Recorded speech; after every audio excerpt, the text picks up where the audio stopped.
Hello guys, once again it's Matt, and today we have another video. Let's thank our members, Invictus, Crazy Blue Cots, and our patrons, Interceptor, Richardson, Danny Cage, and Rupert. Thank you guys, and especially those patrons that are pledging more than they need to in the Patreon page. So thank you guys, you helped a lot. Thank you all the members, all the patrons, and subscribe, and let's get into it. So today we kinda are going to talk about some aircraft that are the most likely to come in the December patch. So yeah, another list video. So 5 aircraft that are the most likely to come in the patch that is coming very soon. Remember, we are today, on the day of this recording, we are on the 24th of November, and to be honest, the patch is around 15 to 20 days away. I know it's very soon, to be honest, but yeah, once the first devlog starts, yeah, everything is gonna go down. Yeah, it's going to be very quickly after that. So yeah, it's a very one of those patches that the first it's normally the December patch is one of those that from the first devlog to the actual release of the patch, it is not a long time. So yeah, excited, right? And with the patch coming, we can see multiple aircraft that can come. Obviously, the 4th generation is expanding, you know, slowly right now. But I have a feeling that we will see a lot of these aircraft being added. And I wanted to talk about 5 of them that are the most likely to come. These are 5 kind of more... They're probably... You can probably guess the aircraft. 3 of them will be bombers, kind of. And 2 of them will be fighters. And you can kind of guess already. So let me know if you guessed it correctly. But first things first, let's talk about the bombers. So the first 3 are bombers, or interdictors as they are called. The first one is the Su-24. It's a Soviet-made aircraft made to be penetrating the enemy's territory and bombing a lot of targets. It is made with that idea that it is kind of impossible to fly higher than the AA systems or higher than any aircraft that would be able to intercept you. So the idea was the contrary. So actually go as low as possible and try to just basically not be visible to ground raiders, obviously, because there is many things on the way of you and the air and the raider, and also aircraft being basically a little bit more difficult to actually detect you when flying low, right? It is for most, I mean, for the 80s, this idea kind of feels weird because a lot of the pulse Doppler raiders and PESA raiders, for example, on the MiG-31 and stuff, that could be kind of obsolete line of thinking. But these ideas started in the 60s when we didn't even have properly good PD raiders. The technology that humankind had was very initial pulse Doppler modes and MTI, basically. So MTI was being used in AA systems in the Soviet Union, and the pulse Doppler were starting to be used in the Western, some Western raiders as well. So it was a very early idea. So flying low was actually a pretty interesting idea because AA systems were getting better and better, and interceptors were getting better and better. So the idea was just to be the opposite of flying high, right? So the Soviets came up with the Su-24. It's an amazing aircraft. Initially, the initial version from the 70s, it is kind of limited in the weapons department. It would be able to carry R-3Ss, R-13s, R-60s to defend itself. I don't think it initially had flares or chaff, but it could have been. The MiG-25s, for example, from that time already had some of them for the R versions, the reconnaissance versions, some of them used flares and chaff. So we might see that on the Su-24, but I cannot confirm it. But the good part is that it carries many bombs, and it would be a very interesting bomber. It would be one of the last like bombers in the Su-17 kind of line, or even, I mean, it would make sense to, I already did a video on this, but it would make sense to put the Su-17s under the bomber lines, and then the Su-24 under there, and the MiG-27s be under the attacker line. But anyway, what we can do, right? It is what it is. So yeah, the Su-24 would be an aircraft that has many types of bombs to be used, can defend itself, has a 23 millimeter Gatling gun, so very cool. And it has even a modernization of it, the M variant from the 80s that had PV guided stuff, anti-ship missiles, anti-radiation missiles. So for a future, it would be very, very cool. So this is the first one. So the second one, the F-111, another interdictor aircraft. I think it would be very, very cool to see it. And it is highly likely, just like the Su-24 it is. So it depends on the variant that it gets, but the idea behind the aircraft is the same as the Su-24. So interdictor, flying low, same idea. It is a little bit earlier than the Su-24. I think it's from around 1965, the initial flights of it. Around 1968, something like that. So it is a little bit earlier than the Su-24, but still the idea was there that doing the au contrary of high altitude bombers, flying low and just being undetectable or very hard to hit at least. It would carry a lot of bombs. It could carry AIM-9s, swing wing, the same as with the Su-24. All of them are. So these interdictors. So very, very cool. And with more modern variants as well, we can get guided stuff like TV and laser guided stuff as well. So it would be very, very cool to see even two variants of these two aircraft, right? For the third one, we have the Tornadoes.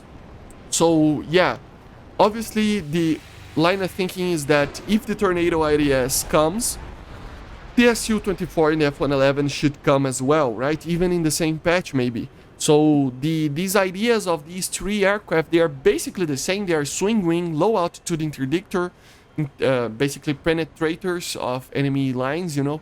So yeah, it is basically the same type of aircraft. It could defend itself, use the AIM-9Ls. The Tornado itself is a later aircraft. It's from the late 80s, but still, the idea behind it is basically the same as the other ones. It is more modern than the earlier variants of these other ones.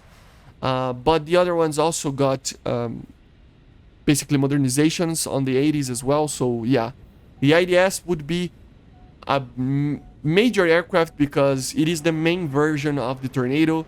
In more advanced variants like the GR4 from the late 80s, I think it is, or the 90s even, it has even the capabilities of using laser guided ammunition as well. So basically the same idea that we have in the Su-24 and F-111, we would have in the Tornado IDS. And a bonus one together with the Tornado IDS, it is obviously the Tornado ADV. It is the main quote-unquote fourth generation aircraft that the UK can have, and also Italy can have this variant. The IDS would be added to Germans, UK and Italy, and the ADV, which is the interceptor variant, would be added to Italy and UK only. But it is pretty amazing. With an earlier variant, we can see AIM-9Ls, 4 AIM-9Ls with the F3, for example, and also together with the Temp, so Skyflash initially, and then the Super Temp Skyflash, which would basically means that the Skyflash is very similar to an AIM-7M. It's technically an AIM-7, very close to an AIM-7F, but the Seeker is better than AIM-7F. But the same idea was behind it on the engine department, so we would have a booster together with a sustainer instead of the short burn that the Skyflash has right now. So it would make it have a very good range on the Skyflash. So hopefully we get this version, so the Super Temp 6000. So it would make the ADV very, very good at interceptions.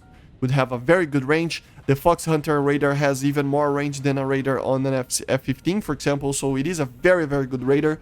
It would not be able to turn very well, but it would be a very cool aircraft to be at it. Then, obviously, the last two, so the fourth one, they're both fighters, but the fourth one, obviously, F-16, especially the F-16A.